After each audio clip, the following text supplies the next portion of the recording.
Hello hello hello दोस्तों, क्या हालचाल क्या हालचाल क्या हालचाल। I hope you all are doing very very very very very very good. Welcome to one short lecture of financial management. Chapter का नाम कैपिटल बजटिंग।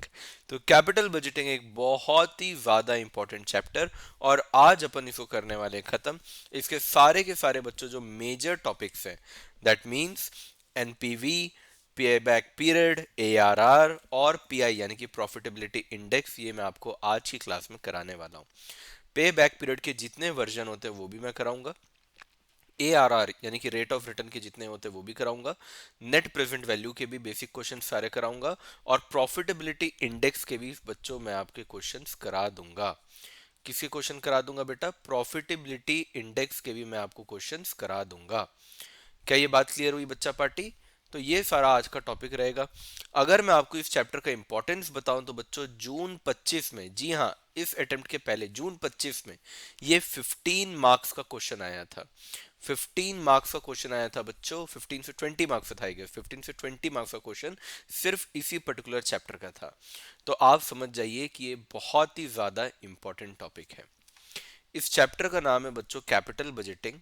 और कई सारे कोर्सेज में, जैसे सीए के अंदर इसको इन्वेस्टमेंट डिसीजन भी कहा जाता है, तो कई सारे टीचर हमारे फील्ड में भी इसको इन्वेस्टमेंट डिसीजन कहते हैं। दोनों ही नाम सही है कि बेसिकली हम कोई इन्वेस्टमेंट करें या ना करें, उसके ऊपर बेसिकली हम इस चैप्टर के अंदर समझेंगे कि हम भैया, कोई मशीन है, 10 लाख की मशीन है, हम उसमें पैसा लगाए या ना लगाए।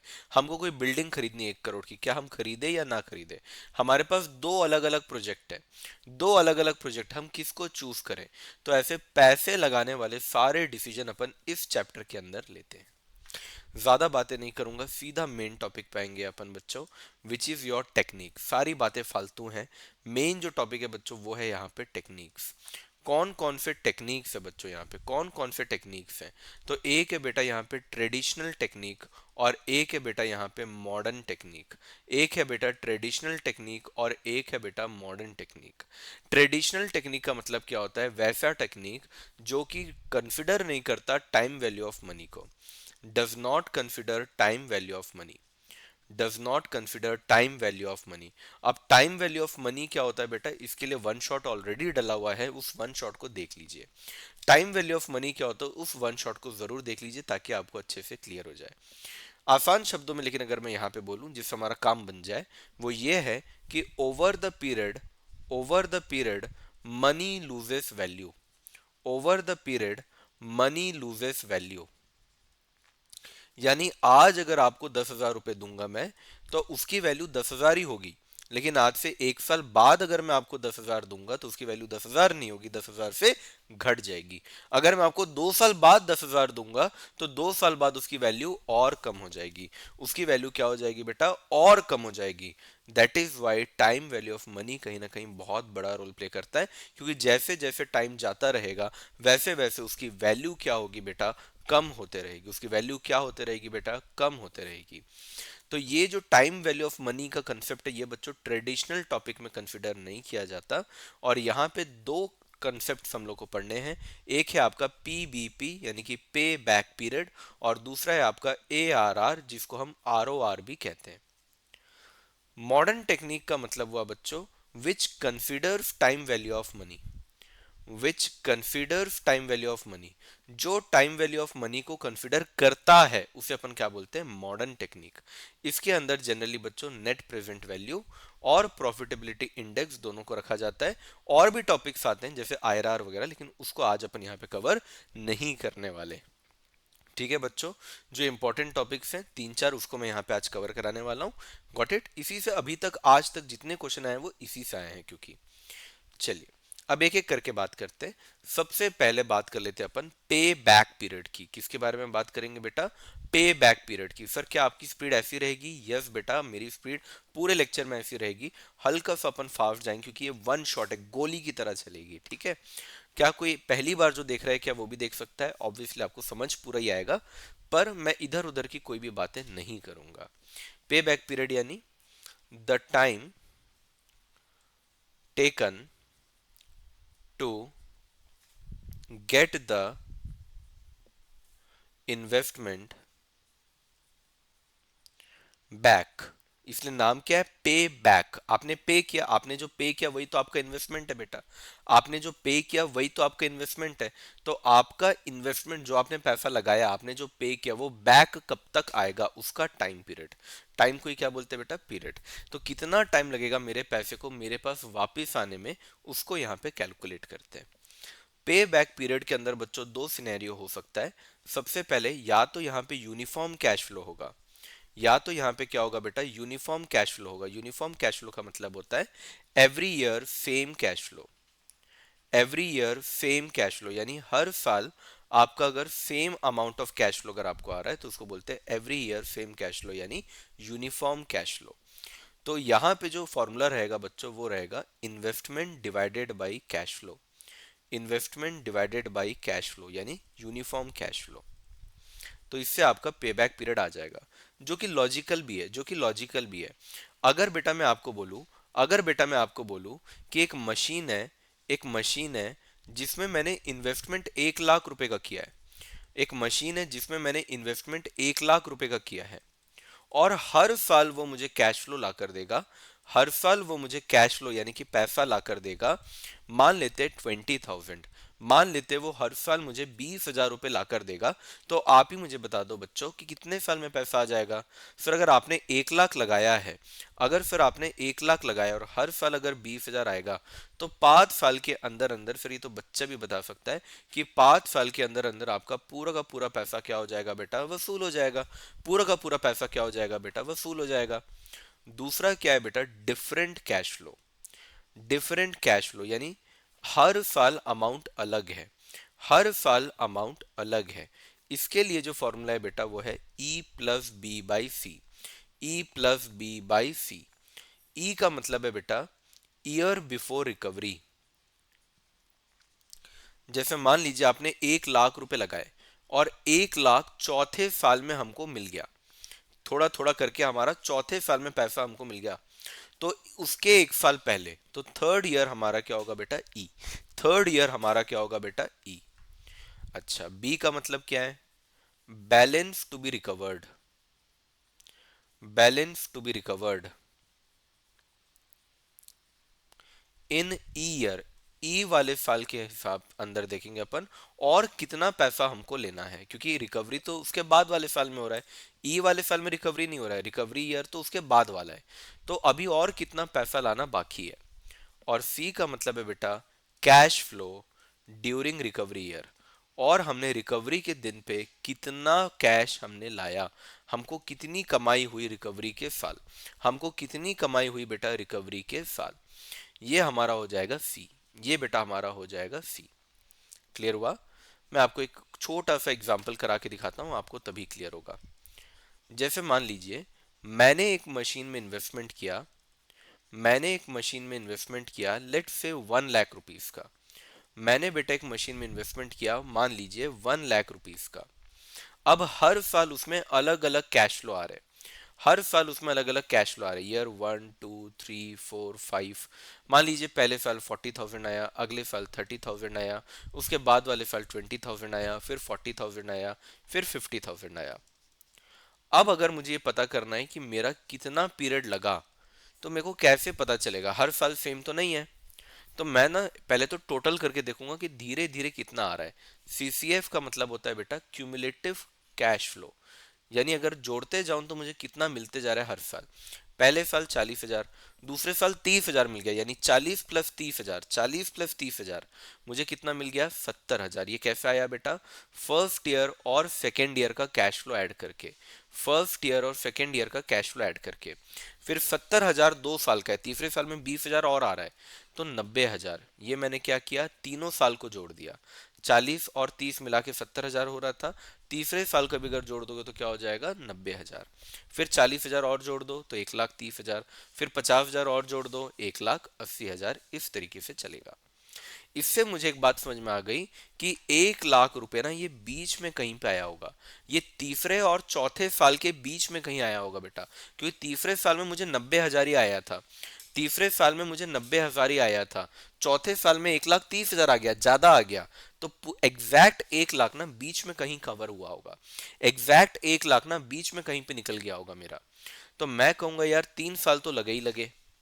ईयर बिफोर रिकवरी, मुझे रिकवरी कब हो रही है बेटा, चौथे साल में। मेरी रिकवरी कब हो रही है बेटा, चौथे साल में। ये देखो 1 लाख रुपए से ज्यादा मेरा चौथे साल में आया, कम से कम यानी 3 साल तो लगे ही लगे। तो मेरा ई क्या बन जाएगा बेटा, 3। ई मेरा क्या बन जाएगा, 3, क्योंकि कम से कम 3 साल तो लगे ही। अब तीसरे और चौथे के बीच में कहीं पे आ रहा है, तो मैं कहूंगा कि मेरा थर्ड ईयर में ऑलरेडी 90,000 तो आ चुका है। थर्ड ईयर तक तो बेटा मेरा ऑलरेडी 90,000 आ चुका है, और मेरे को चाहिए कितना, 1 लाख। थर्ड ईयर में बेटा ऑलरेडी 90,000 आ चुका है और मेरे को चाहिए कितना, 1 लाख। तो यानी बैलेंस टू बी रिकवर्ड, मुझे और कितना रिकवर करना है, मुझे और कितना रिकवर करना है। सर 90,000 आ चुका है, आपको 1 लाख चाहिए, यानी 1 लाख माइनस 90,000। सर आपको 10,000 और रिकवर करना है, सर आपको 10,000 और रिकवर करना है बस। अच्छा, हमको 10,000 रिकवर करना है, लेकिन अगले साल हमने कमाया कितना, cash flow during recovery year. ऊपर लिखा ना बेटा मैंने, सी यानी cash flow during recovery year.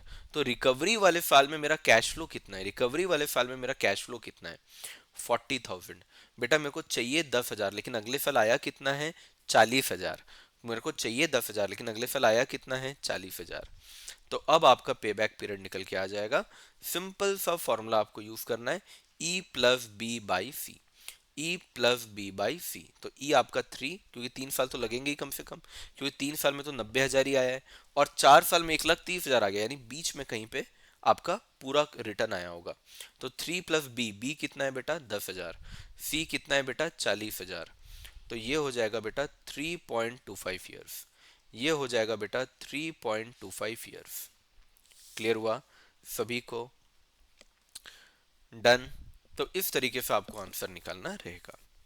अब कुछ बातें मैं आपको कैश फ्लो के रिगार्डिंग बता देता हूं। इन केस ऑफ पे back period while calculating cash flow, while calculating cash flow, CF यानी cash flow, add salvage value in the last year, add salvage value in the last year, आखिरी साल में आप salvage value को याद करना भूलना नहीं। Salvage value means, salvage value means value to be generated when machine is sold at end of life। जब साल खत्म हुआ, मतलब कि उसकी जीवन खत्म हुई, तो अपन ने उसको कबाड़ में बेचा, तो कबाड़ में बेच के जो आपको पैसा मिला उसको सैल्वेज वैल्यू कहते हैं। कबाड़ में बेच के जो आपको पैसा मिला बेटा उसको अपन क्या कहते हैं, सैल्वेज वैल्यू। ये भी आपके कैश फ्लो में जुड़ जाएगा, ये भी बेटा आपके कैश फ्लो में जुड़ जाएगा। ठीक है, तो ये देखिए हमारे बुक में लिखा हुआ है कि कैपिटल बजटिंग की अलग अलग टेक्निक है, ट्रेडिशनल जिसमें डिस्काउंटिंग नहीं होता, और मॉडर्न जिसमें डिस्काउंटिंग होता है। इसके अंदर पे बैक पीरियड और एआरआर आएगा, इसके अंदर एनपीवी, आईआरआर और पीआई आता है। मैंने आपको बताया भी था कि आईआरआर आता है, पर अपन उसको यहाँ पे कवर नहीं करेंगे। ठीक है बच्चा पार्टी। इसके अलावा बेटा पे बैक पीरियड के अंदर ही, पे बैक पीरियड के अंदर ही एक और वर्जन होता है जिसको हम बोलते हैं डिस्काउंटेड पे बैक पीरियड। क्या बोलते हैं बेटा उसको अपन, डिस्काउंटेड पे बैक पीरियड। नाम से ही आपको समझ में आ रहा होगा कि इस पे बैक पीरियड को निकालने के पहले अपन डिस्काउंटिंग करते हैं। अब ये डिस्काउंटिंग क्या होता है बेटा, टाइम वैल्यू ऑफ मनी में बताया हूं, वैल्यू कम होती है। डिस्काउंट यानी वैल्यू क्या होती है बेटा, कम होती है। हर साल कैश फ्लो क्या हो जाएगा बेटा, कम हो जाएगा। टाइम वैल्यू ऑफ मनी का वन शॉट देखना मत भूलना, वो करने के बाद ही ये चैप्टर करना होता है, बता दो आपको पहले ही। Calculation of, calculation of payback period, calculation of payback period after considering time value of money, after considering time value of money। ठीक है, तो सब कुछ सेम रहेगा बेटा, जैसे पहले करते थे ना वैसे ही करेंगे, सब कुछ एकदम सेम होगा। सिर्फ यहाँ पे time value of money extra आ जाएगा। क्या एक्स्ट्रा आ जाएगा, टाइम वैल्यू ऑफ मनी यहाँ पे एक्स्ट्रा आ जाएगा। एग्जाम्पल करते हैं तभी आपको समझ में आएगा। ठीक है, एग्जाम्पल, machine investment एक मशीन में आपने इन्वेस्टमेंट किया, लेट से ₹1 लाख। एक मशीन था जिसमें आपने इन्वेस्टमेंट किया, कितना इन्वेस्टमेंट किया बेटा? 1 लाख रुपए का आपने इन्वेस्टमेंट किया। ठीक है। अब ईयर आपको दिया हुआ है 1 2 3 4। कैश फ्लो आपको दिया हुआ है 40,000, 50,000, 30,000 और 50,000। आपको डिस्काउंटिंग फैक्टर दिया हुआ है लेट से 10%। अगर आपको बेटा क्वेश्चन में डिस्काउंटिंग फैक्टर देगा ना, अगर ये चीज आपको देगा तभी आपको वो डिस्काउंटेड पेबैक पीरियड पूछेगा, वरना नहीं पूछेगा। वो आपको डिस्काउंटिंग फैक्टर देगा तभी वो आपसे ये पूछेगा, वरना वो आपसे नहीं पूछेगा। क्या करेंगे सर, इसको सॉल्व कैसे करेंगे सर?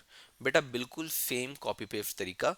मैंने पहले लिखा ईयर, ईयर के बाद लिखा कैश फ्लो, उसके बाद अपन क्यूमुलेटिव कैश फ्लो लिखते हैं ना, लेकिन थाम्बा यहाँ पे एक छोटी सी चीज चेंज होगी। 50,000, 40,000, 30,000 और 50,000। मैं क्या कहता हूं बच्चों, अगर डिस्काउंटिंग फैक्टर कोई आपसे पूछे तो हमेशा बोलना डिस्काउंटिंग फैक्टर कुछ नहीं, डिस्काउंटिंग फैक्टर एक इन्फ्लेशन का रेट है। डिस्काउंटिंग फैक्टर कुछ नहीं बेटा, एक इन्फ्लेशन का रेट है। इन्फ्लेशन का रेट का मतलब क्या है? अगर सामान का दाम बढ़ेगा, अगर सामान का दाम बढ़ेगा तो मेरे पास जो पैसा है उससे मैं कम सामान खरीद पाऊंगा। तो मेरे पास जो करेंसी आ रहा है, उस करेंसी की वैल्यू क्या हो गई? कम। उस करेंसी की वैल्यू क्या हो गई बेटा? कम। समझ में आया? तो देखो, जो भी कैश फ्लो मुझे मिल रहा है उसकी वैल्यू कम होते जाएगी, पर कितनी कम होगी? कितनी कम होगी? तो बेटा डिस्काउंटिंग फैक्टर आपको निकालना पड़ेगा। डिस्काउंटिंग फैक्टर निकालने के लिए 1/1 प्लस डिस्काउंटिंग फैक्टर का परसेंटेज करते हैं। तो 1/1 प्लस कितना है बेटा? 10%। तो 1/1 प्लस 10% करो कैलकुलेटर में, 1.1 आ जाएगा। अब बेटा कैलकुलेटर उठाओ और कैलकुलेटर में दबाओ 1, फिर दबाओ डिवाइड का बटन और फिर दबाओ 1.1। फिर आप इक्वल टू करते जाइए। जैसा ही पहला इक्वल टू आप दबाएंगे आपके पास एक फिगर आएगा 0.909। ये जो आपको फिगर आया बेटा, ये डिस्काउंटिंग फैक्टर है फर्स्ट ईयर का।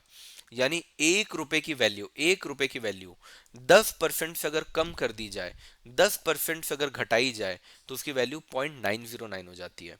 एक बार और इक्वल टू दबाओ कैलकुलेटर में, एक बार और इक्वल टू दबाओ, आपके पास आंसर आएगा 0.826। ये दूसरे साल की वैल्यू है 1 रुपए की। एक बार और इक्वल टू दबाओ, आपके पास आंसर आएगा 0.751।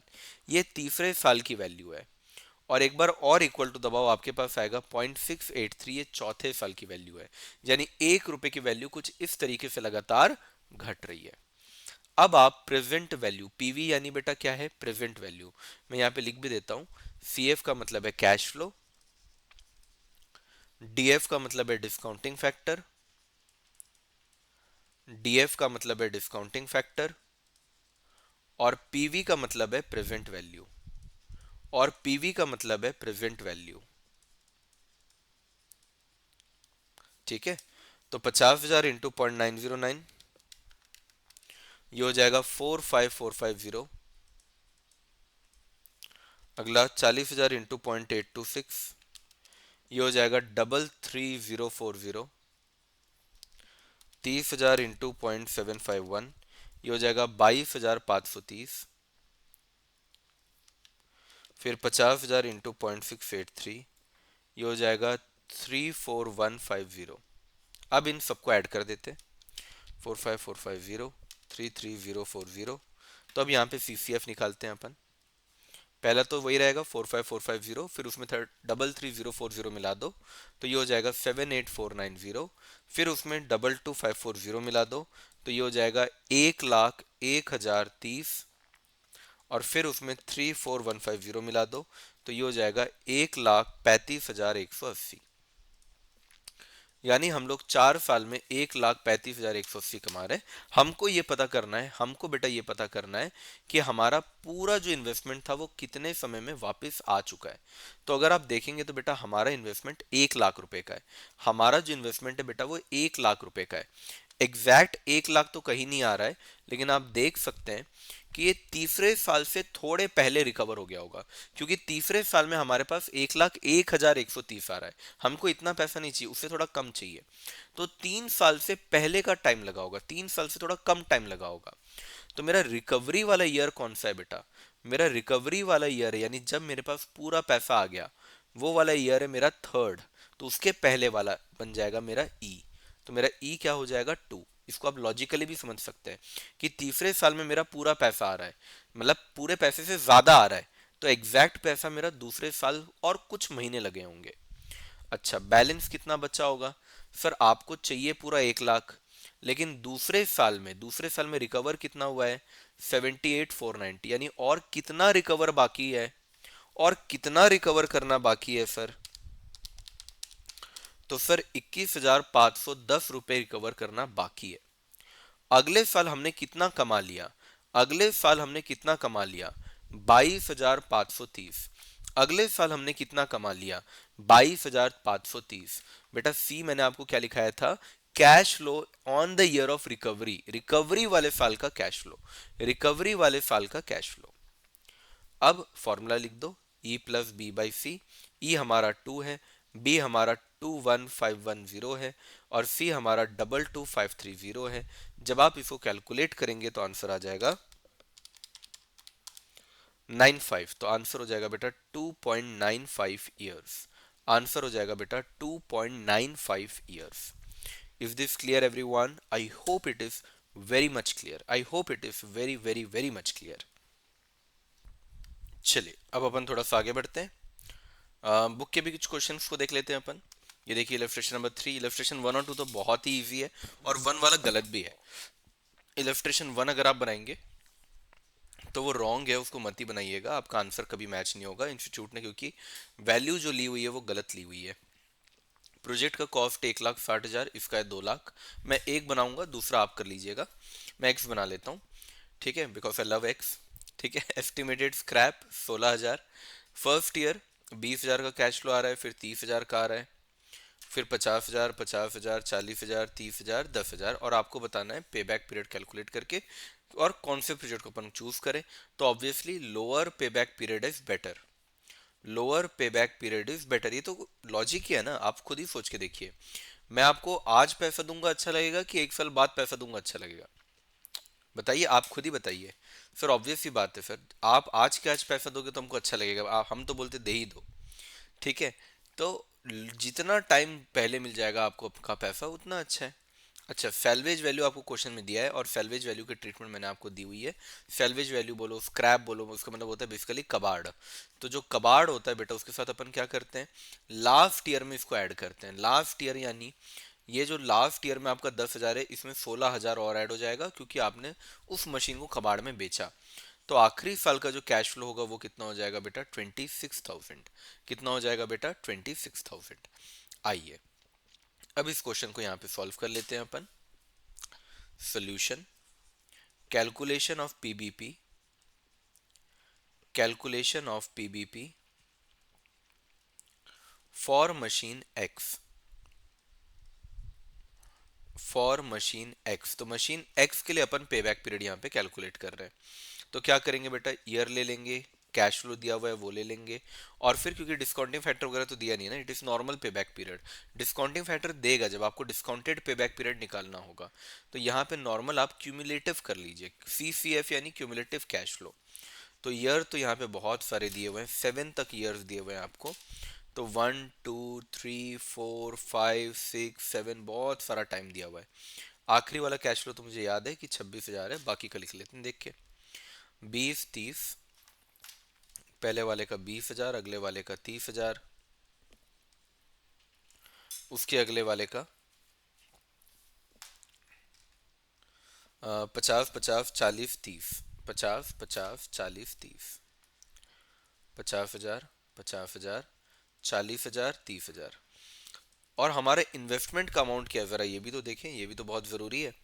तो सर हमारे इन्वेस्टमेंट का अमाउंट है 1,60,000। हमारा जो इन्वेस्टमेंट का अमाउंट है वो कितना है बेटा? 1,60,000, यानी हमको रिकवर कितना करना है? हमको रिकवर करना है 1,60,000, ये हमारा टारगेट है। हम ये पता करना चाहते हैं कि हमने जो 1,60,000 लगाया, ये 1,60,000 हमारा कितने समय में वापस आ जाएगा? ये 1,60,000 हमारा कितने समय में वापस आ जाएगा? तो सर पहले साल में तो आपका 20,000 आया, अगले साल में 20 और 30 कुल मिला के 50,000 आ गया, फिर 50 और 50 कुल मिला के 1 लाख आ गया, फिर 1,50,000 कुल मिला के 1.5 लाख आ गया। अब बस पैसा रिकवर होने ही वाला है। 1.5 लाख प्लस 40,000 1,90,000 हो गया। यस, फाइनली पैसा 5वें साल में पैसा ज्यादा रिकवर हो गया। मतलब हमको चाहिए 1,60,000, आया कितना, 1,90,000। फिर उसके बाद 2,20,000 और 2,56,000, इतना हमारा रिकवर कर लिया हमने। हमको लेकिन रिकवर करना था कितना, 1,60,000। हम ये जानना चाहते हैं कि 1,60,000 एग्जैक्टली कब तक हुआ। तो हम बोलेंगे सर चौथे और 5वें साल के बीच में कहीं पे हुआ, क्योंकि चौथे साल तक हमने 1.5 लाख कमाया था।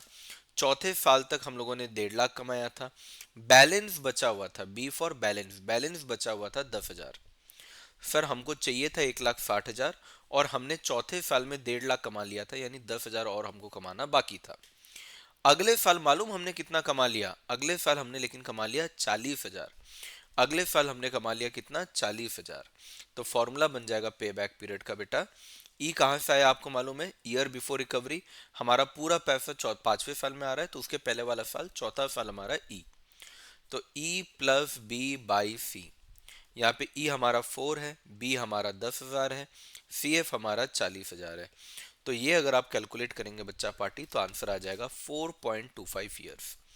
ये आ जाएगा बच्चा पार्टी 4.25 ईयर्स। ये आपका पे बैक पीरियड है। डन। अब क्वेश्चन में कई बार आपको ना और भी चीजें बोल सकता है। जैसे पे बैक पीरियड तो आपका आ गया, पे बैक पीरियड तो आपका आ गया 4.25 ईयर्स। अब वो आपको क्वेश्चन में और क्या निकालने बोल सकता है, post pay back period. Post pay back period यानी पे बैक पीरियड के बाद का पीरियड, पोस्ट का मतलब होता है बाद। तो पोस्ट पे बैक पीरियड यानी पे बैक पीरियड के बाद कितना टाइम बचा। सर हमको दिख रहा है कि 7 साल तक मशीन चला है, दिख रहा है कि 7 साल तक मशीन चला है और हम पैसा 7 साल तक कमाए हैं, जबकि हमारा रिकवरी तो 4.25 ईयर्स में ही हो गया था। तो 7 - 4.25, 7 - 4.25 यानी 2.75 ईयर्स हमारा एक्स्ट्रा हमने कमाया। एक्स्ट्रा हमने कितना समय कमाया, 2.75 year post pay back period, यानी पे बैक पीरियड के बाद का समय। तो जितना भी लाइफ है बेटा, लाइफ में से पे बैक पीरियड को माइनस कर देना, लाइफ में से पे बैक पीरियड को माइनस कर देना। फिर आपसे एक और चीज पूछा जा सकता है, post pay back period profitability. Post pay back period profitability यानी आपने प्रॉफिट कितना कमाया पे बैक के बाद। तो पे बैक में तो आपको पूरा इन्वेस्टमेंट आपको मिल जाता है। तो जो टोटल कैश फ्लो है बेटा, जो टोटल कैश फ्लो है उसको इन्वेस्टमेंट से आप माइनस कर दो। हमने टोटल कितना कमाया, देखो हमने टोटल कमाया 2,56,000। हमने बेटा टोटल कमाया 2,56,000 और हमने लगाया कितना था, 1,60,000 हमने लगाया था। तो हमने कुल मिला के एक्स्ट्रा कितना कमा लिया, 2,56,000 माइनस 1,60,000, यानी हमने 96,000 एक्स्ट्रा ही कमाया, ज्यादा ही कमाया है। अगर कोई इसका रिटर्न आपसे पूछ ले तो आप कहेंगे कि हमने 96,000 कमाया 1,60,000 लगा के, 1,60,000 लगा के, यानी हमने कितना कमा लिया, हमने कितना कमा लिया 60%। लगभग लगभग मोटा मोटी कितना बेटा, 60%। कई बार यहाँ पे ना जो आपका ये वाला पार्ट है, क्या बोलते हैं इसको,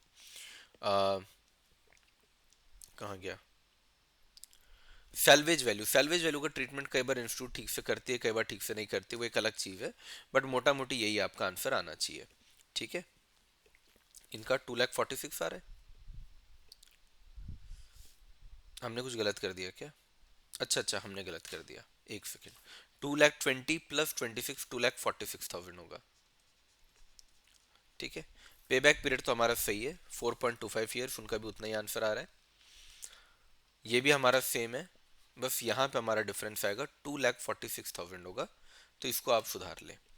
2,46,000 होगा तो इसको आप सुधार ले, ये 86,000 हो जाएगा, तो यहाँ पे भी 86,000 आ जाएगा। तो आंसर आ जाएगा आपका 86 डिवाइडेड बाई 160, तो ये हो जाएगा 53.75%। ये हो जाएगा बच्चा पार्टी 53.75%। क्लियर हुआ आप लोग को, तो आई होप ये आपको क्लियर होगा। वैसे कोई बहुत बड़ा क्वेश्चन और बहुत मुश्किल क्वेश्चन था ही नहीं, तो आपको इजीली क्लियर हो गया होगा। ठीक है, बहुत ही सिस्टमेटिक तरीके से समझाया हूँ बच्चों, ताकि आपको कोई भी दिक्कत ना हो, आपको सारी बात अच्छे से समझ में आ जाए। ये आपका एक डिस्काउंटेड पीरियड का क्वेश्चन है, ये मैं आपको दिखा देता हूँ। डिस्काउंटेड पीरियड के क्वेश्चन में आपका कॉस्ट दिया हुआ है, लाइफ दिया हुआ है, हर साल 4 लाख मिलेगा। कट ऑफ रेट यानी आपको इस तरीके से डिस्काउंटिंग फैक्टर देगा 10%।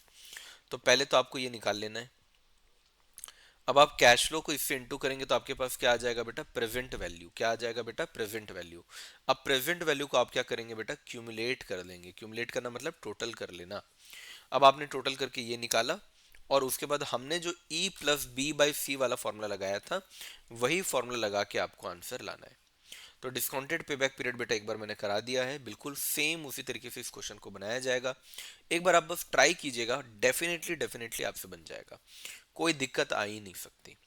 ठीक है, मैं आपको एक नेक्स्ट टॉपिक के ऊपर ले चलता हूं, जिसका नाम है topic number 1, payback period. Payback period के अलावा डिस्काउंटेड पेबैक पीरियड दोनों हो चुका है हमारा।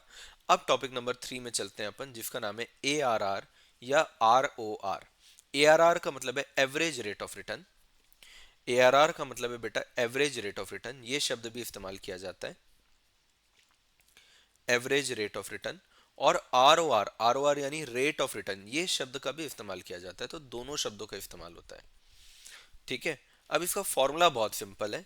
इसका फॉर्मूला बहुत सिंपल है, average cash flow minus depreciation divided by average investment into 100, divided by average investment into 100। Now average cash flow कैसे कैलकुलेट होता है? अब ये एवरेज कैश फ्लो कैसे कैलकुलेट होता है, तो आप क्या करेंगे, सारे कैश फ्लो को जोड़ेंगे और उसको नंबर ऑफ ईयर से डिवाइड कर देंगे। ठीक है, डेप्रिसिएशन तो आपको बचपन से कैलकुलेट करना आता है बेटा। डेप्रिसिएशन कैसे कैलकुलेट करते हैं, इन्वेस्टमेंट आपको दिया होगा, सैल्वेज वैल्यू या स्क्रैप आपको दिया होगा, सैल्वेज वैल्यू या स्क्रैप आपको दिया होगा, divided by number of years. ठीक है, फिर एवरेज इन्वेस्टमेंट कैसे कैलकुलेट करते हैं, एवरेज इन्वेस्टमेंट कैसे कैलकुलेट करते हैं, तो इन्वेस्टमेंट प्लस, क्योंकि इन्वेस्टमेंट पहले दिन पे होता है, और सैल्वेज वैल्यू तो जब मशीन को बेचते हैं तब आता है। अच्छा, सैल्वेज वैल्यू को स्क्रैप बोलते हैं ना, भूलना मत, बार बार बोल रहा हूँ। ठीक है, दोनों को अगर आप डिवाइड कर देंगे तो आपके पास क्या आ जाएगा बेटा, एवरेज इन्वेस्टमेंट। तो ये हमारा मेन फॉर्मूला है, और इनको निकालने के लिए तीन चीजें चाहिए, वो तीन चीजों का फॉर्मूला मैंने आपको लिखा दिया। फिर इसका क्वेश्चन करते हैं। बिल्कुल बेटा, क्वेश्चन करेंगे तो क्लियर होगा। जैसे एग्जाम्पल के तौर पे मान लो बोल रहा है, एक मशीन है जिसका कॉस्ट है, मान लो बच्चों, मशीन है जिसका कॉस्ट है मान लो बच्चों 5 लाख। ठीक है, लाइफ है आपका मान लो 5 साल। सैल्वेज वैल्यू दिया रखा है मान लो 50,000। सैल्वेज वैल्यू को स्क्रैप वैल्यू कहते हैं, यानी कबाड़ का वैल्यू, यानी आखिरी साल में जो मिलेगा। अब आपको ईयर दिया होगा, कैश फ्लो दिया होगा, ईयर और कैश फ्लो आपको दिया हुआ होगा, ईयर 1 2 3 4 5। मान लो 1 लाख, 2 लाख, 1.5 लाख, 2.5 लाख और 3 लाख। चलो मान लो ये आपको दिया है। अब स्टेप बाय स्टेप आपको यहाँ पे ARR निकालना सिखाता हूं मैं। सिमिलर क्वेश्चन आता है बेटा, सिमिलर क्वेश्चन आता है, कुछ चेंज ही नहीं करता, ये ऐसा ही टाइप का क्वेश्चन दे देता है, ऐसा ही टाइप का क्वेश्चन वो आपको दे देता है, कुछ भी चेंज नहीं करता। तो सबसे पहले हम लोग क्या निकालेंगे, एवरेज कैश फ्लो। सबसे पहले हम लोग क्या निकालेंगे, एवरेज कैश फ्लो। सारे कैश फ्लो को जोड़ो और n यानी नंबर ऑफ ईयर से डिवाइड कर दो। अब इन सारे कैश फ्लो को जोड़ो तो 1 लाख, 2 लाख, 1.5 लाख, 2.5 लाख और 3 लाख, सबको जोड़ दो। तो 3 और 3 6, 6 + 4 10, 10/5 कितना आ जाएगा बेटा, 2 लाख। तो तुम्हारा एवरेज हर साल का on an average cash flow कितना आ गया, 2 लाख। अब निकाल लो बेटा डेप्रीसिएशन। डेप्रीसिएशन कैसे निकलता है बेटा, investment minus scrap, scrap salvage value दोनों बोलते हैं, डिवाइडेड बाय n। तो इन्वेस्टमेंट कितना किया हो बाबू, इन्वेस्टमेंट तुमने किया है 5 लाख का, इन्वेस्टमेंट तुमने किया है 5 लाख का, स्क्रैप है तुम्हारा 50,000 का, divided by number of year से 5। तो आपका डिप्रिसिएशन निकल के आ जाएगा 90,000। आपका डिप्रिसिएशन निकल के आ जाएगा बेटा 90,000। फिर निकालेंगे average average investment. Average investment कैसे निकलेगा, तो पहले दिन जो लगाए थे वो है हमारा इन्वेस्टमेंट, पहले दिन जो लगाए थे वो है हमारा इन्वेस्टमेंट, आखिरी में जो मिलता है उसको बोलते हैं स्क्रैप, या स्क्रैप का ही दूसरा नाम क्या है, सैल्वेज वैल्यू। बेटा ये मत बोलना कि सर एक जगह स्क्रैप लिखे एक जगह सैल्वेज वैल्यू, दोनों एक ही चीज है। तो ये हो गया 5 lakh plus salvage value 50,000 divided by 2। तो 5.5 लाख डिवाइडेड बाई 2, ये हो जाएगा 2,75,000। अब क्या करना है, अब आसान है भाई। अब कुछ नहीं, ए आर आर या आर ओ आर जो भी आप कहें उसका फॉर्मूला लगा देना है। तो average cash flow minus depreciation divided by average investment, divided by average investment, और परसेंटेज में अगर लाना है तो इंटू 100। तो एवरेज कैश फ्लो तो हमारा आ गया। एवरेज कैश फ्लो कितना आ रहा था हमारा, 2 लाख। डेप्रीसिएशन आ रहा था भाई हमारा 90,000। एवरेज इन्वेस्टमेंट आ रहा था 2,75,000 इंटू 100। तो 1,10,000, 1,10,000 डिवाइडेड बाई 2,75,000 इंटू 100। तो ये देखो बाबू कितना हो जाएगा, 1,10,000, 1,10,000, 2,75,000 इंटू 100। ये हो जाएगा बेटा 40%। ये कितना हो जाएगा, 40%। कहानी खत्म। इजी लगा, इजी लगा कि नहीं लगा यार, सिंपल सा फंडा, बहुत इजी है। चलो इलस्ट्रेशन 5 आप लोग देखो। कंपनी कंसिडर कर रही है परचेज ऑफ मशीन, ठीक है। दो मशीन है एक्स और वाई, इसमें कॉस्ट ऑफ मशीन 10,000 है। हाँ इसमें एक नोट आपको लिखाना पड़ेगा सैलवेज वैल्यू का, चलो मैं आखिरी में लिखा दूंगा। वर्किंग लाइफ 4 साल है, 1,200 का स्क्रैप है एक्स में, 400 का स्क्रैप है वाई में। एनुअल कैश फ्लो आपको दिया है 1, 2, 3, 4, 4 ही साल है क्या, 4 ही साल है। अब आपको निकालना है। चलो एज ऑलवेज मैं आपको एक मशीन का करके दिखाऊंगा, दूसरा मशीन आप ट्राई करिएगा ताकि आपको समझ में आए कि आपसे बन रहा है कि नहीं। तो मशीन एक्स के लिए हम लोग को क्या क्या चाहिए, फिर हमको चाहिए सबसे पहले तो एवरेज कैश फ्लो। क्या बेटा एवरेज कैश फ्लो निकालना आसान है, हाँ सर कोई बड़ी बात नहीं है। एवरेज कैश फ्लो यानी सारे कैश फ्लो को जोड़ दो, सारे कैश फ्लो को जोड़ दो, 2,000, 3,000, 4,000, 8,000। हमने क्या किया, 4 साल के कैश फ्लो को जोड़ दिया, डिवाइडेड बाई 4। तो 5 + 4 9, 9 + 8, 9 + 8 कितना हो जाएगा, 17,000। 17,000 डिवाइड बाई 4, ये हो जाएगा 4,250। ठीक है। इसके बाद बेटा एवरेज इन्वेस्टमेंट निकाल लेते हैं। एवरेज इन्वेस्टमेंट कैसे निकालते हैं, इन्वेस्टमेंट प्लस स्क्रैप या सैलवेज जो भी आप कहें, डिवाइडेड बाई 2। नीचे डिवाइड बाई 2 होता है जब एवरेज करेंगे यहाँ पे। तो इन्वेस्टमेंट अगर आप देखें तो बेटा 10,000 है, 10,000 का मशीन है। और स्क्रैप अगर आप देखेंगे तो 1,200 है। तो 10,000 प्लस 1,200, 10,000 प्लस 1,200 डिवाइडेड बाई 2। तो ये हो गया बेटा 11,200 डिवाइड बाई 2, तो ये हो गया 5,600। ये हो गया 5,600। अब तीसरा चीज अपन निकालेंगे डेप्रीसिएशन। डेप्रीसिएशन कैसे निकलता है, investment minus scrap, investment minus scrap divide by 2। यानी कि ज्यादातर चीजें आपको थाली में सजा के क्वेश्चन ने दे दिया है। आपको तो सिर्फ क्या करना है बेटा, फॉर्मूला लगाना है। 8,800 डिवाइड बाई 2 यानी कि हो जाएगा, डिवाइड बाई 2 नहीं सर, 2 नहीं सर, डेप्रीसिएशन है तो डेप्रीसिएशन में तो नंबर ऑफ ईयर्स करते हैं, और नंबर ऑफ ईयर्स क्या है, 4। तो ये हो जाएगा बेटा 2,200। ये हो जाएगा बेटा 2,200। डन। अब अपने को फॉर्मूला लगाना है। अब बेटा कुछ नहीं, सिंपल सी बात है, फॉर्मूला लगाएंगे, ए आर आर बोलो या आर ओ आर बोलो, उसका फॉर्मूला लगाएंगे अपन, which is your average cash flow minus depreciation divided by average investment, divided by average investment. तो एवरेज कैश फ्लो कितना है बेटा, आपको ऑलरेडी मालूम है, एवरेज कैश फ्लो 4,250 है, डेप्रीसिएशन 2,200 है, और एवरेज इन्वेस्टमेंट कितना है, एवरेज इन्वेस्टमेंट 5,600। परसेंटेज में निकालने के लिए क्या करेंगे, इंटू 100। परसेंटेज में निकालने के लिए क्या करेंगे, इंटू 100।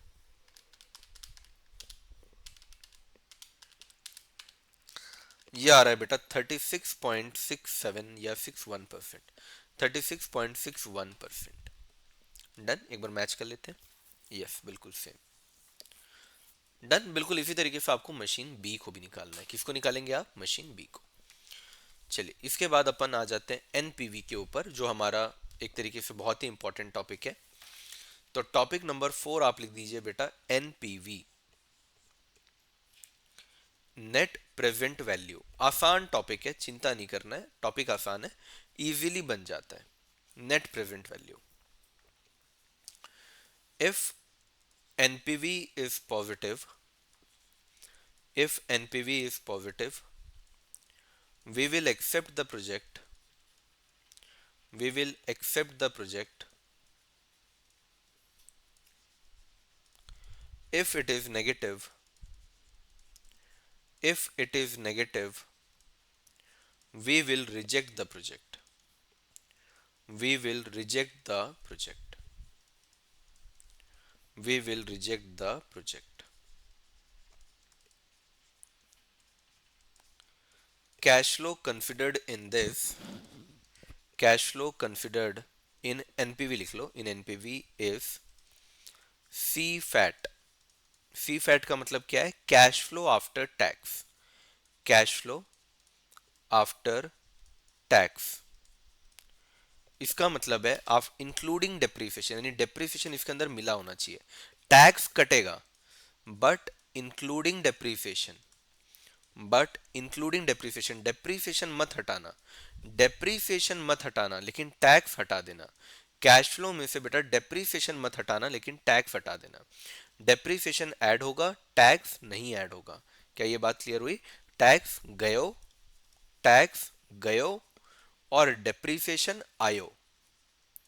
क्लियर हुआ ये बात सभी को? चलो कैसे करते हैं? सिंपल है, जो भी अपन ने पे बैक पीरियड में किया था बिल्कुल वैसा ही करना है. ठीक है.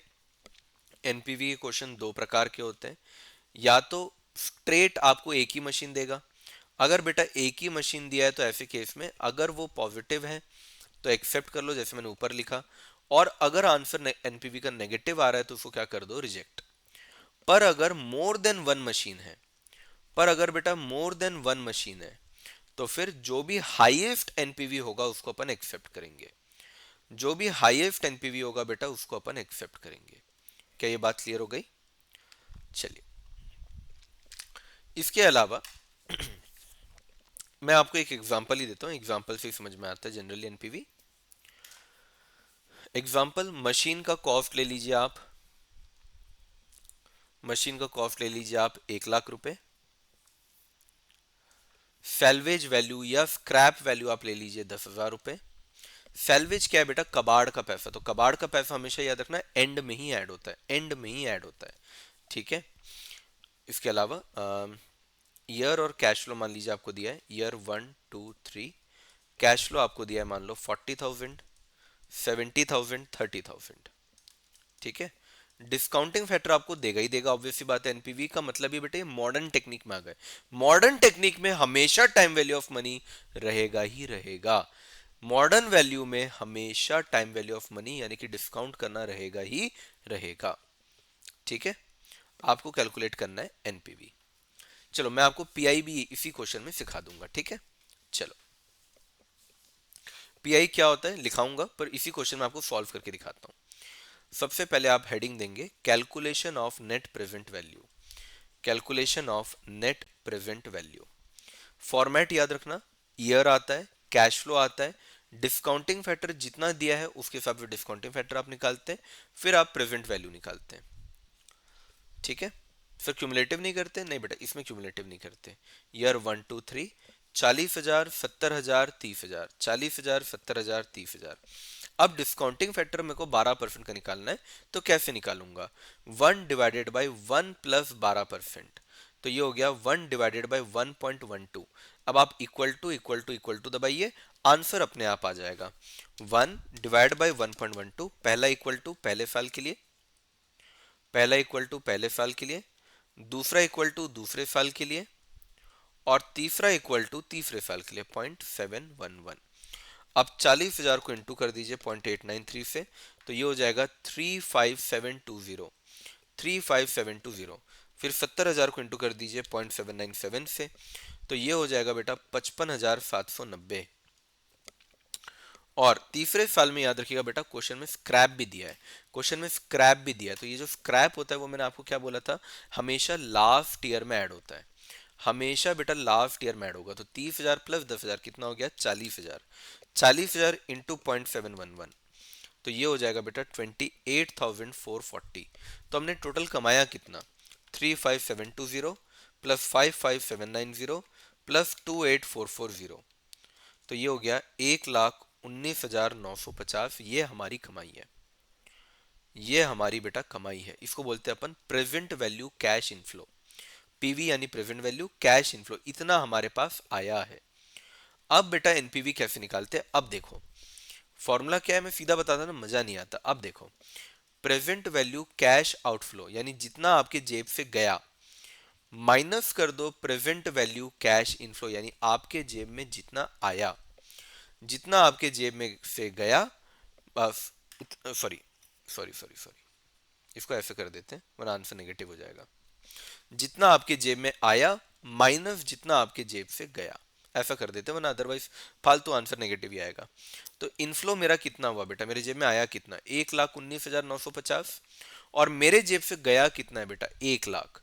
यानी क्या आंसर पॉजिटिव है? यस बेटा, क्योंकि आंसर यहाँ पे पॉजिटिव है, 19,950 मैंने ज्यादा कमाया है। तो हम इस प्रोजेक्ट को क्या करेंगे बेटा, एक्सेप्ट करेंगे। हम इस प्रोजेक्ट को क्या करेंगे बेटा, एक्सेप्ट करेंगे। फिर अगर आंसर नेगेटिव आता तो हम इस प्रोजेक्ट को एक्सेप्ट नहीं करते, हम इस प्रोजेक्ट को एक्सेप्ट नहीं करते। अब पीआई का मतलब होता है बेटा प्रॉफिटेबिलिटी इंडेक्स। पीआई का मतलब होता है प्रॉफिटेबिलिटी इंडेक्स। अब प्रॉफिटेबिलिटी इंडेक्स को कैसे कैलकुलेट करते हैं, present value of cash inflow, जो भी आपके पास आया, divided by present value of cash outflow. Present value of cash outflow, तो इनफ्लो कितना था बच्चों हमारा, सर इनफ्लो था हमारा 1,19,950, और आउटफ्लो कितना है बेटा हमारा 1 लाख। तो दोनों को डिवाइड करना है, यहाँ पे डिवाइड करना है। और ऊपर वाले में हम लोग क्या कर रहे थे बेटा, ऊपर वाले में हम लोग माइनस कर रहे थे। ऊपर वाले में एनपीवी में माइनस होगा, प्रॉफिटेबिलिटी इंडेक्स में डिवाइड होगा। यही आपके जून 25 में आया है, और इतना सारा नंबर देकर गया आपको, इतना सारा। समझ में आई बात? तो बहुत सिंपल है, अगर इनफ्लो को आउटफ्लो से माइनस करेंगे तो एनपीवी आएगा, और दोनों को डिवाइड करेंगे तो क्या आ जाएगा, पीआई। दोनों को डिवाइड करेंगे तो क्या आ जाएगा, पीआई। चलो बड़े अपन आगे एक क्वेश्चन करते हैं। बोल रहा है दो मशीन है एक्स और वाई। चलो एक क्वेश्चन तो मैं पूरा करके देता हूँ आपको, ठीक है। दोनों की कीमत 50,000 है। सैलवेज आपको दिया हुआ है जो कि लास्ट ईयर में ऐड होता है, यानी यहाँ पे ऐड होगा। पे बैक पीरियड आपको आता है, आरओआर आपको आता है, तो वो मैं नहीं कर रहा हूँ। एनपीवी में करके दूंगा जहाँ पे 10% का रेट है। 10% का रेट है, मैं आपको करके देता हूँ, ठीक है। यहाँ पे देखो क्या बोल रहा है, अर्निंग आफ्टर टैक्स, यही तो हमको चाहिए, आफ्टर टैक्स बिफोर डेप्रिसिएशन, यही तो हमको चाहिए। चलो, इलस्ट्रेशन नंबर कौन सा है, इलस्ट्रेशन नंबर है 6। चलो मैं आपको सॉल्व करवाता हूँ। एक तो बेटा मशीन एक्स है और दूसरा क्या है हमारा, मशीन वाई। मैंने क्या बताया था आपको, जिसका भी अगर दो प्रोजेक्ट है, एक से ज्यादा प्रोजेक्ट है, तो फिर आप में जिसका भी एनपीवी ज्यादा है उसको सेलेक्ट करते हैं। फॉर्मेट क्या है बेटा, year, cash flow, discounting factor जो कि हमारे हमको कितना दिया है, 10% शायद, 10%। और फिर हमारे पास क्या आ जाएगा बेटा, पीवी। यहाँ पे भी year, cash flow, discounting factor आपको दिया है 10% का, और हमारे पास क्या आ जाएगा, PV. Very Lallu Pappu question. Year हमारा क्या है, 1 2 3 4 5, ठीक है। कैश फ्लो हमारा कितना कितना है, 15 20 25 15, 15 20 25 15, और आखिरी वाला 10 + 3 13,000, 10 + 3 13,000। ठीक है, मैं आपके स्टडी मैट से एक्चुअली क्वेश्चन इसलिए कराता हूँ, अपने तो मैं आपको क्वेश्चन दे ही रहा हूँ, उसके अलावा मैं इसलिए कराता हूँ ताकि आपका ना ऐसा थोड़ा कंफर्ट लेवल आ जाए कि हाँ सर स्टडी मैट का क्वेश्चन हमसे बन रहा है। क्योंकि अगर वो बन रहा होगा तो फिर कोई प्रॉब्लम ही नहीं है, बाकी सब भी बनेगा। मशीन वाई का कितना है, 5 15 20, 5 15 20, और फिर 30 और 22, 30 और 22।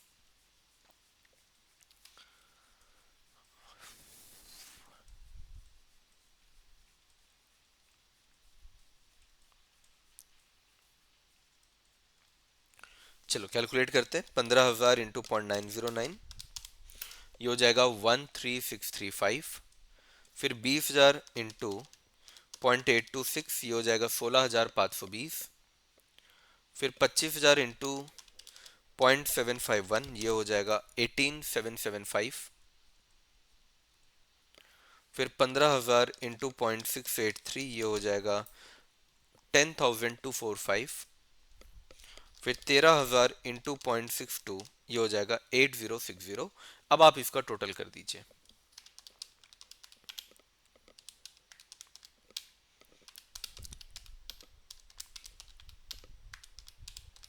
ये हो रहा है बेटा 67235। और ये क्या है बेटा, मेरा प्रेजेंट वैल्यू कैश इनफ्लो, इतना मेरे पास आ रहा है। तो एनपीवी हम लोग कैसे निकालते हैं, present value cash inflow minus present value cash outflow. हमारे जेब से जा कितना रहा है, 50,000। 50,000 जेब से जा रहा है, तो 67235 माइनस 50,000, ये अगर आप करोगे तो इसका एनपीवी आएगा 17,235। ऐसे ही आपको प्रोजेक्ट वाई का करना है, मशीन वाई का करना है। तो 5,000 इंटू 0.909, ये हो जाएगा 4545। फिर 15,000 इंटू 0.826, ये हो जाएगा 12390। फिर 20,000 इंटू 0.751, ये हो जाएगा 15,020। फिर 30,000 इंटू 0.683, ये हो जाएगा 20,490। और 22,000 इंटू 0.62, ये हो जाएगा 13,640। अब आप सभी को जोड़ दो।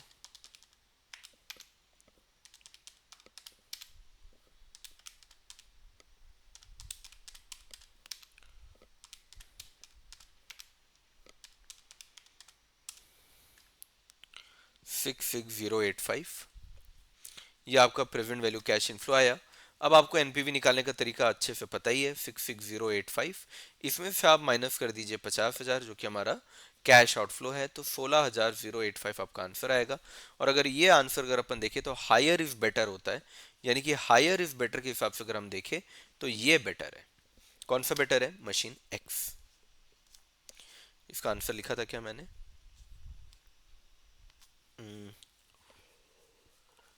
67248 66107। लगभग हमारा और बुक का आंसर मैच कर ही रहे हैं। हाँ, हमारा और बुक का आंसर लगभग मैच कर रहा है। इन्होंने एनपीवी नहीं निकाला, इन्होंने present value of cash inflow निकाल के छोड़ दिया है। ठीक है, चलिए कुछ बातें आपको और दे देता हूँ, स्पेशल पॉइंट्स। स्पेशल पॉइंट्स आपको और दे देता हूँ। इफ क्वेश्चन मेंशंस, अभी तक ये आया नहीं है लेकिन बुक में है तो मैं बता रहा हूँ। If question mentions working capital, अगर क्वेश्चन में वर्किंग कैपिटल है देन इसको क्या करेंगे, तो जो वर्किंग कैपिटल का अमाउंट होगा बेटा, ऐड इन कैश आउटफ्लो। एक तो इसको कैश आउटफ्लो में ऐड कर देना, और दूसरा add in cash inflow of last year. दो चीजें करना है बेटा, एक तो कैश आउटफ्लो में ऐड कर देना, और दूसरा कैश इनफ्लो में ऐड करना लास्ट ईयर के, लास्ट ईयर के। क्योंकि उसको वर्किंग कैपिटल रिलीज कहते हैं। क्या कहते हैं बेटा अपन उसको, वर्किंग कैपिटल रिलीज कहते हैं, इसलिए उसको आखिरी साल में ऐड कर देना, तो आपका काम बन जाएगा। अगर मान लीजिए if question has given, if question has given cash flow after depreciation, if question has given cash flow after depreciation, यानी डेप्रीसिएशन के बाद, डेप्रीसिएशन माइनस कर दिया है, तो फिर क्या करेंगे, एड बैक डेप्रीसिएशन। अगर डेप्रीसिएशन माइनस हो गया ना तो बेटा डेप्रीसिएशन कैलकुलेट करके उसको ऐड बैक कर देना, तब आपका सही कैश फ्लो आएगा। ठीक है। तीसरा, कई बार क्वेश्चन में आरएडीआर को यूज किया जाता है as discounting factor. RADR can be used as discounting factor. RADR can be used as discounting factor. ठीक है, discounting factor.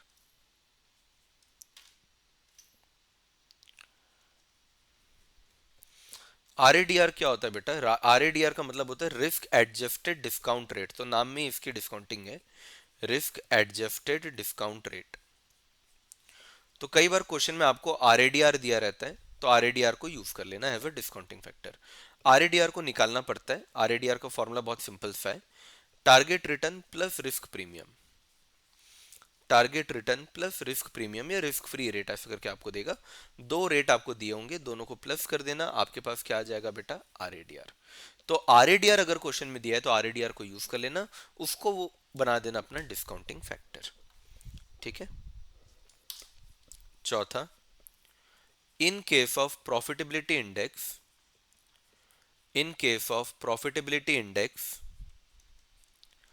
In case of profitability index, अगर ये जो प्रॉफिटेबिलिटी इंडेक्स यानी पीआई है, शॉर्ट में पीआई बोलते हैं, अगर पीआई अगर 1 से ज्यादा है तो अपन प्रोजेक्ट को एक्सेप्ट करेंगे। अगर बेटा पीआई 1 से ज्यादा है तो एक्सेप्ट करेंगे, और अगर बेटा पीआई 1 से कम है तो अपन उसको क्या कर देंगे, रिजेक्ट। अपन उसको क्या कर देंगे, रिजेक्ट। डन। तो यहाँ पे बच्चों हमने क्या क्या कवर कर लिया, पे बैक पीरियड कवर कर लिया, discounted pay back period cover कर लिया, pay back post pay back period, post pay back period profitability, इसके अलावा एआरआर का self question, study mat question, NPV, NPV के स्पेशल पॉइंट्स ये भी कवर हो गए। एक स्टडी मटेरियल का क्वेश्चन, एक मेरा क्वेश्चन भी कवर हो गया। इसके अलावा प्रॉफिटेबिलिटी इंडेक्स कवर किया हमने। इसके अलावा जो स्पेशल पॉइंट है relating to working capital, salvage value, और क्या एक और कराया था, हाँ आफ्टर टैक्स आफ्टर डिप्रिसिएशन वाला पॉइंट, आरएडीआर वाला पॉइंट, ये सारा पॉइंट बेटा आपका अब हो चुका है। डन। मैराथन के अंदर बच्चों और अच्छे से कई चीज़ों को मैं कवर करूंगा, पर जो कैपिटल बजटिंग की बेसिक चीज़ है, मेन चीज़ है, जो जान है कैपिटल बजटिंग की, वो जान को बच्चों मैंने यहाँ पे कवर कर दिया है। ठीक है, समझ में आया। करीब करीब 3 या 4 क्वेश्चन मैंने स्टडी मैट के सॉल्व किए हैं, ताकि आपको एक ग्रिप आने लगे कि किस तरीके से उन क्वेश्चन को करना है। गॉट इट, पक्का। तो आई होप बच्चा पार्टी आपको ये क्लियर हुआ होगा। फॉर्मूला शीट ऑलरेडी मैंने दिया हुआ है, ठीक है, उसको आप ज़रूर करिएगा, उसको ज़रूर देखिएगा। जो भी इंपॉर्टेंट टॉपिक्स है वो भी मैं देते रहता हूँ, तो वो भी आप करिएगा। ध्यान से करना है, पूरा जी जान लगाना है, और बहुत अच्छे नंबर आपको इस चैप्टर के अंदर मिल सकते हैं। जून में क्योंकि ये ज़्यादा मार्क्स का आया हुआ है, तो इस बार चांस है कि ये 5 नंबर के क्वेश्चन दे दे, उससे ज़्यादा शायद ना दे। ठीक है, तो आप इसको करिए ज़रूर, पर थोड़ा लिमिटेड करिए, क्योंकि जून में ऑलरेडी ये 15-20 नंबर का आया है, तो अभी इसके आने का चांसेस कम है। 5 नंबर का एक क्वेश्चन मैं एक्सपेक्ट करता हूँ, और वो भी वो जनरली ये जितने टॉपिक मैंने पढ़ाया ना, पे बैक पीरियड या क्या नाम है, एआरआर, एआरआर पूछा नहीं है तो एआरआर वगैरह से पूछ सकता है। समझ में आई बात, पक्का एकदम अच्छे से। तो ठीक है, चलिए बच्चों, thank you so much. Notes आपको नीचे कमेंट सेक्शन में मिल जाएगा, don't worry at all. Got it. चलिए, thank you so much, love you all, bye bye.